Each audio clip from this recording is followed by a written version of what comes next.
মানে পোলা মানুষের ড্রিম কেমন সেটা এখন আপনারা বলি আমি। এই যে দেখতেছেন এই পাহাড়টা, এই যে পাহাড়টার মধ্যে মানে কি এখন কিন্তু একটা বাসা আছে অলরেডি, যেখান মানে যেটা আপনারা দেখতেছেন এই যে এটা আর কি।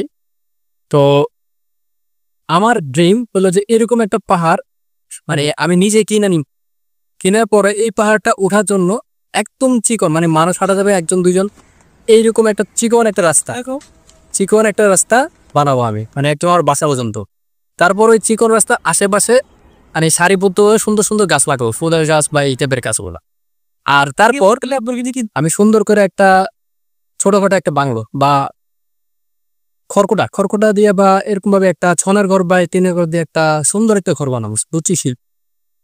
এরকম একটা ঘর বানাইয়া এই যে দেখতেছেন এখন যে আমরা যেখানে দাঁড়ায় আছি দেখাচ্ছি আমি, এই যে এই জায়গাটা, তো এই জায়গাটাতে আমি একটা আপনার সুইমিং পুল দিব, ঠিক আছে? এই যে একটা সুইমিং পুল দিব আমি। তো সুইমিং পুল দেওয়ার পরে এই জায়গায় এই সুইমিং পুলে আমি শুয়ে থাকবো।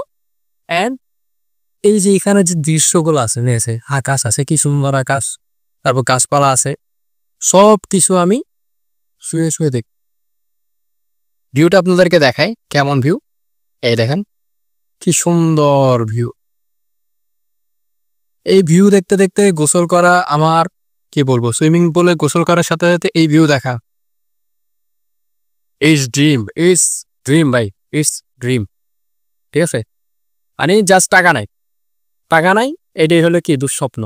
আর আপনাদেরকে দেখাই যাচ্ছে না, আমি ওইখানে যে দেখাচ্ছি আপনাদেরকে, এই যে এখানে ওই যে একদম লাস্ট মাথায় যেটা দেখাচ্ছে সেটা হচ্ছে মূলত সমুদ্র, ঠিক আছে? এখানে মূলত ওই যে সাগরিকার যে সমুদ্রটা এটা হচ্ছে যে ওইখানে, ঠিক আছে? আর এটার মূলত নিচেই আমাদের বাসা, ওইখানে আমাদের বাসা আর কি। তো এই জায়গাটা অনেক সুন্দর ছিল এক সময়, কিন্তু এখন কাইটা কুইটা ঘরটর বানায় এটা নষ্ট করে বলছে অনেকটা।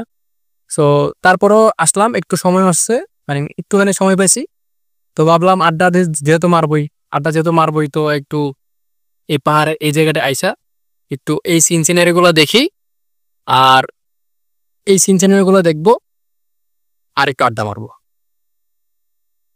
তো কারা কারা আমার মতো এরকম ড্রিম নিয়ে মানে কি বসবাস করেন বা এরকম আমার মতো এই সেম চিন্তা ভাবনা একটু কমেন্টে জানাবেন। ধন্যবাদ।